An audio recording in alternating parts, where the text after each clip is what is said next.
तहरीक अदम एतमाद पर यकसू हो चुके पीटीएम फैसला करेगी पहले सूबे में लानी या मरकज में। हमजा शहबाज कहते हैं पीटीआई दौर में करप्शन बढ़ी, इमरान खान को तलाशी देना पड़ेगी। शहबाज शरीफ और हमजा शहबाज जमानत में तौसी के लिए अदालत में पेश।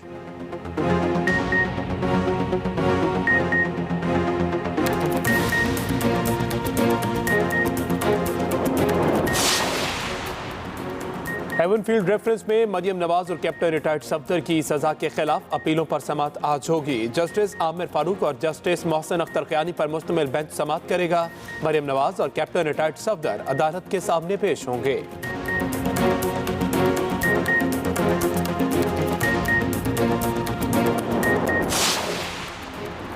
सुप्रीम कोर्ट कराची रजिस्ट्री में आज अहम मुकदमात की समाअत होगी। चीफ जस्टिस उमर अता बंदियाल की सरबराही में 2 रुकनी मुकदमात की समाअत करेगा।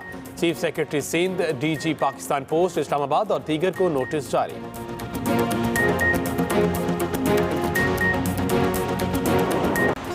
और मुल्क में कोरोना से मजीद 47 अफराद जिंदगी की बाजी हार गए। 24 घंटों के दौरान 3,914 नए cases report.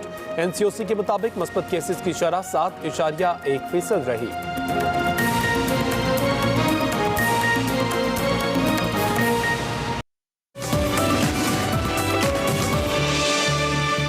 Welcome back to Expresso. अब बारी हमारे सेगमेंट मेरा पाकिस्तान की, जिसमें उफैरा फैज़ आज हमें गवर्नमेंट कॉलेज यूनिवर्सिटी लेकर जा रही हैं। और चूँकि वो बहुत कदीम तालीमी इदारा है, उसके हवाले से क्या अपडेट्स हैं, क्या तारीखी उसकी अहमियत है और क्या वहाँ की सैर करा रही हैं उफैरा, तो देखते हैं आज का मेरा पाकिस्तान।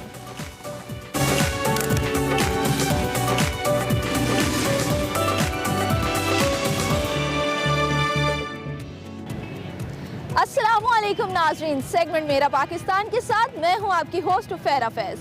नाज़रीन, आज मैं आपको मुस्लिम दुनिया में इल्म के कदीम तरीन इदारे गवर्नमेंट कॉलेज यूनिवर्सिटी की सैर करवाने आई हूं। ये तालीमी इदारा लाहौर के मशहूर तरीन कॉलेजों में शुमार होता है। इस तालीमी इदारे से बहुत से तलबा ने पढ़कर न सिर्फ पाकिस्तान बल्कि बैरून मुल्क में भी एक ख़ास मकाम हासिल किया है। तो आइए विक्टोरियन तर्ज पर बनी इस बिल्डिंग की सैर करते हैं।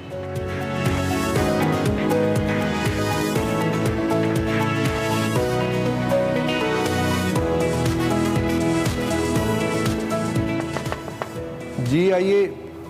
समय कमें जी फेरा आ जाइए। अस्सलाम वालेकुम सर, कैसे हैं आप? जी जी बिल्कुल ठीक ठाक। Welcome to government college university. Thank you so much sir. Busy तो नहीं थे आप? नहीं मैं आपके लिए टाइम निकाला हुआ था। सर माशाल्लाह बड़ा जबरदस्त ऑफिस है आपका। ऑफिस के बारे में भी मैं जानूंगी, यहाँ पे कुछ पिक्चर्स हैं इनके बारे में भी जानूंगी, लेकिन मुझे ये बताइएगा सर, मुझे भी नाजरीन को भी, कि गवर्नमेंट कॉलेज यूनिवर्सिटी को तामीर कब किया गया था? और सुनने में आता है कि कुछ शराइत थी। ये जी 1864 में कायम हुई। अच्छा। उससे कोई 4-5 साल पहले सैंक्शन हो गई थी।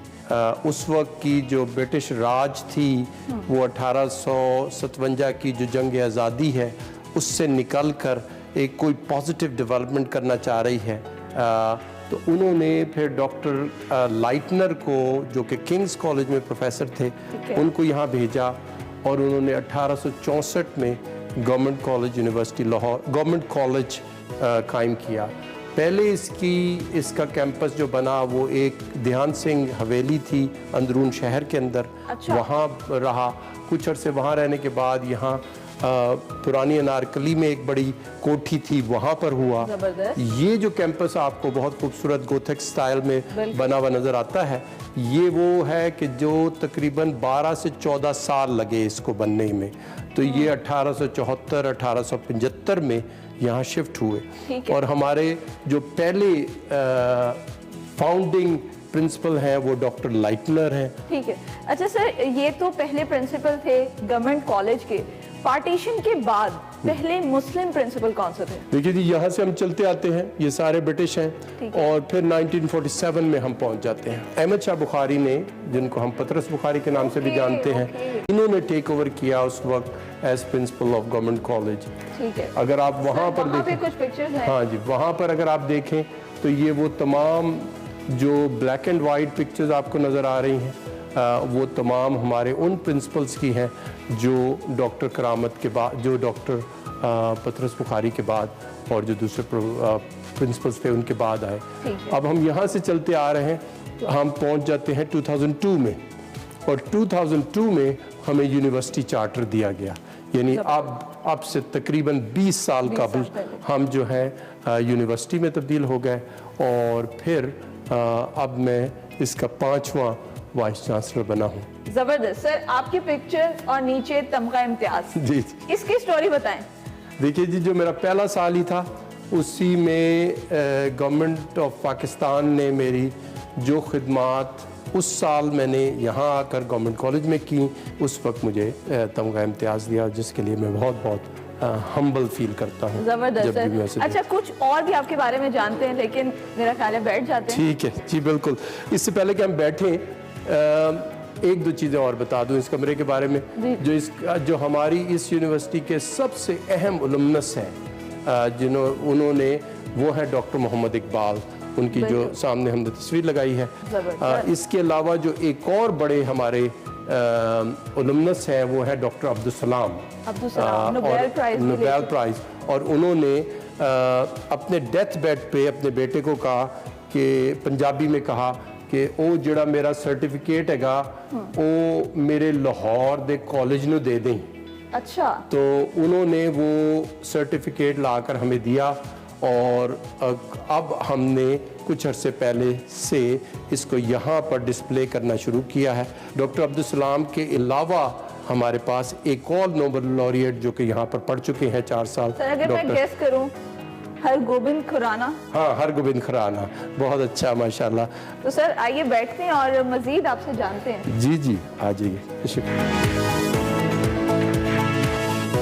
सर, अब जिक्र करते हैं आपकी अचीवमेंट्स का, तो उसके बारे में बताएं। मैं यहाँ आने से पहले मैंने ऑक्सफोर्ड यूनिवर्सिटी से PhD की थी इकोनॉमिक्स में। उसके बाद मैं सिविल सर्वेंट रहा, सीनियर सिविल सर्वेंट रहा UK गवर्नमेंट का, और उसके बाद मैं UN एफिलिएटेड इदारे में सर्व करने के लिए वियना गया। उसके बाद एक और बड़ी इंटरनेशनल ऑर्गेनाइजेशन है OECD, उसके लिए मैं पेरिस गया, और फिर मैं वापस ग्रेट ब्रिटेन आकर ब्रिटिश प्रोफेसर बना, और फिर वहाँ से मैंने उसके बाद लंदन स्कूल ऑफ इकोनॉमिक्स में भी प्रोफेसर रहा, और फिर मैंने वहाँ से सब कुछ छोड़ छाड़ के मैं साउथ कोरिया चला गया। अच्छा। और सोल में जो उनकी सोल नेशनल यूनिवर्सिटी है, जो दुनिया की 34th रैंक्ड यूनिवर्सिटी थी उस वक्त जब मैं वहाँ था, उसमें भी प्रोफेसर रहा। तो लेकिन ये था कि ये सब चीज़ें छोड़कर मैं वापस गवर्नमेंट कॉलेज आ गया, क्योंकि मेरा ख्याल है, अभी तक मुझे यकीन है इस बात पे कि इससे बड़ा एजाज़ मुझे कोई नहीं मिल सकता ज़िंदगी में। सर, अब आपने हमें यूनिवर्सिटी का विजिट कराना है। डॉक्टर अल्लामा मोहम्मद इकबाल का कमरा भी मैं देखूंगी, और इसके अलावा यहाँ पर एक हॉल है, ओवल ग्राउंड है, ये तमाम तरह चीज़ें भी हम देखेंगे। तो जी बिल्कुल जी, आइए।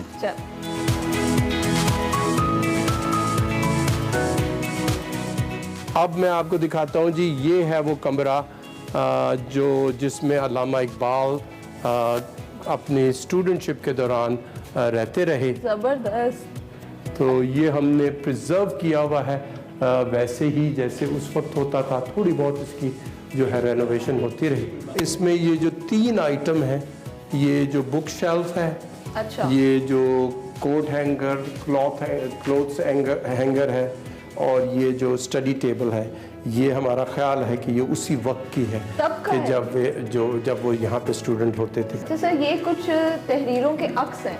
हाँ जी, ये ओरिजिनल हमारे पास नहीं है। जैसे मैं ये वाली तहरीर दिखाता हूँ कि ये जो जावेद इकबाल जो उनके बेटे हैं, उन्होंने लंदन से कोई तोहफा लाने को कहा, तो उसके जवाब में अल्लामा इकबाल ने उन्हें ये नज़्म तहरीर करके लिखी। वो कहते हैं, दियार इश्क में अपना मकाम पैदा कर, नया ज़माना नए सुबह शाम पैदा कर। लेकिन ये पढ़ते पढ़ते आखिरी जो इसका फिक्रा है वो मैं पढ़ देता हूँ। मेरा तरीक अमीरी नहीं फ़कीरी है, खुद ही न बेच गरीबी में नाम पैदा कर। तो एक इतना स्ट्रॉन्ग मैसेज है इस नज़म में। आइए मैं इस हॉस्टल को दिखाता हूँ आपको। आप देखिए कि ये वो हॉस्टल है जिसमें आप तकरीबन 200 से ज़ायद बच्चे जो हैं मुकीम हैं, और अल्लामा इकबाल का ये जो कमरा है, इसके करीब इर्द गिर्द जो बच्चे आते हैं, ये वो बच्चे होते हैं जिनका हाईएस्ट मेरिट होता है। अच्छा। और अभी भी अगर आप इसका तर्ज तामीर देखें, ये 1890 97 में 95 या 97 में कायम हुआ था। और अगर आप यहाँ से इसका ये तर्ज तामीर देखें तो ये उसी तरह उस वक्त की तर्ज तामीर के मुताबिक है, इसको कायम रखा हुआ है। सर, इकबाल हॉस्टल का विजिट तो हो गया, अब आप हमें कहाँ लेके जाएंगे? एक हॉल है हमारा जिसका नाम है सलाम हॉल। हाँ जी। जब डॉक्टर अब्दुल सलाम को इतना एजाज़ मिला और वो यहाँ के तालिब इल्म थे, तो फिर उनकी एजाज़ में हमने उस हॉल का नाम सलाम हॉल रखा है। सर, वो हॉल तामीर कब हुआ था और किस तर्ज पे बनाया गया था? ओरिजिनली वो हॉल जो है उस तरह का एक हॉल किंग्स कॉलेज लंदन में भी मौजूद है। अच्छा। तो ओरिजिनली उस हॉल को एग्जैक्ट रेप्लिका बनाया गया। Sir, doctor Abdul Salam hall के बारे में भी आपने बताया, इलामा इकबाल का कमरा भी दिखाया, तो अब हम चलते हैं म्यूजिकल सोसाइटी, उसका विजिट कराएं और जी। उसके बारे में भी थोड़ा बताएं। जी जी बिल्कुल। हमारी जो म्यूजिकल सोसाइटी है उसका नाम नज़ीर अहमद म्यूजिक सोसाइटी है। अच्छा सर, यहाँ पे स्टूडेंट्स की बड़ी तादाद जमा है, तो यहाँ पे क्या हो रहा है और इस जगह को क्या कहते हैं? देखिए जी, ये हमारा एम्फी थिएटर है। अच्छा। ये हमारे प्रिंसिपल ने एक एम्फी थिएटर यहाँ बनाया था और एक लॉरेंस गार्डन में बनाया था।